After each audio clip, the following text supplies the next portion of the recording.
All right, today we're going to talk about Chinese philosophies, particularly looking at Confucianism, Daoism, and legalism. Now, we're going to start off with Daoism, which is going to be taught by Lao Tzu. Now, Lao Tzu is going to be born somewhere around 600 BCE, but we don't know exactly when he died. Now, he is going to be a philosopher and teacher of ancient China. Now, he thought that your conscience told you how you should live, that if you listen to your conscience and your heart inside of you, you are going to naturally do the correct thing. So, therefore, there shouldn't be a code or a way or rules for you to follow that you are naturally going to go do what is right, because right and wrong is inside of you. You know what's right and you know what's wrong, and you make a choice. Famous quote from him. At the center of your being, you have the answer. You know who you are and you know what you want. Now, the teaching he has was the way, Taoism. Now, you will often see this spelled Daoism, but you will also see it as Taoism.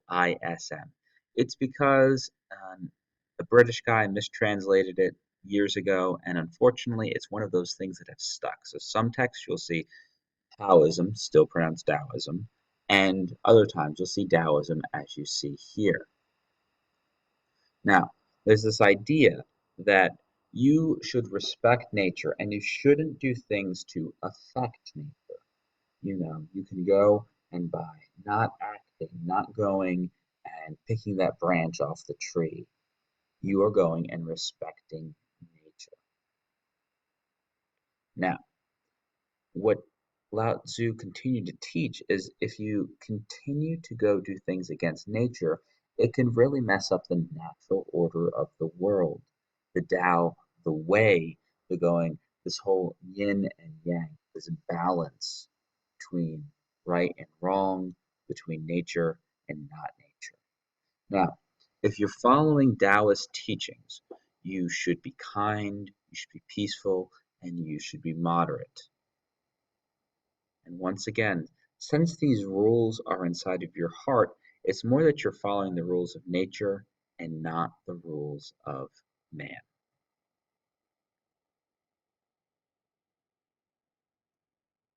Next, we get to Confucius, whom you've probably heard about. Now, Confucius is going to be a scholar. Now, he is going to live during the Warring States period that you learned about yesterday, a time of chaos within China when there are all of those wars and fightings to unify the nation.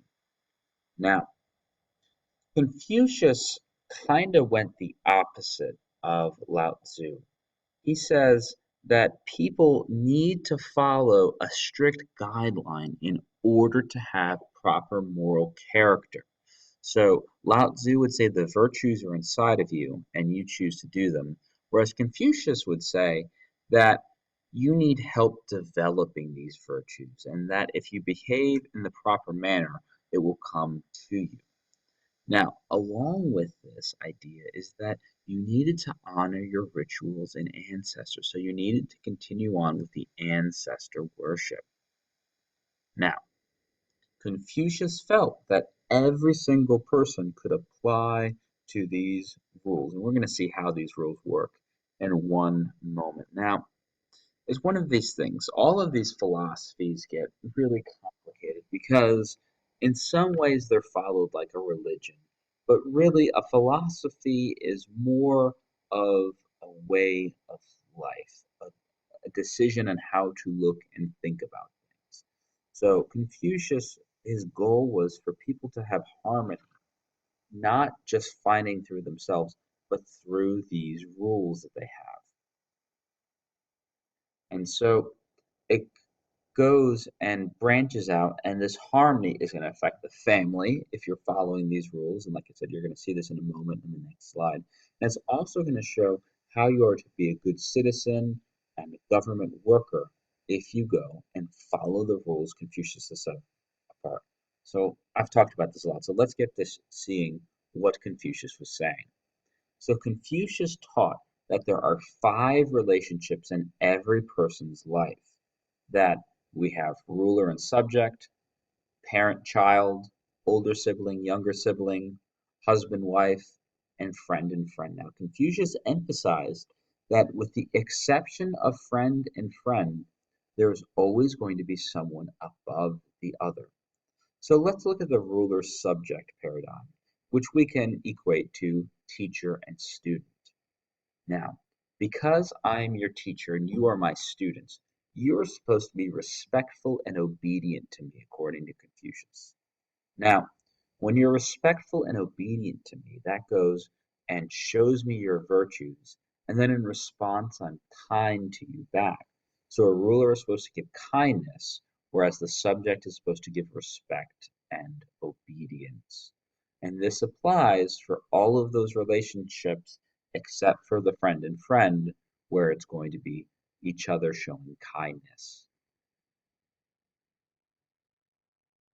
Now, if you thought that Confucius took the opposite way of Daoism, Yang, he is going to take it to an even further extreme.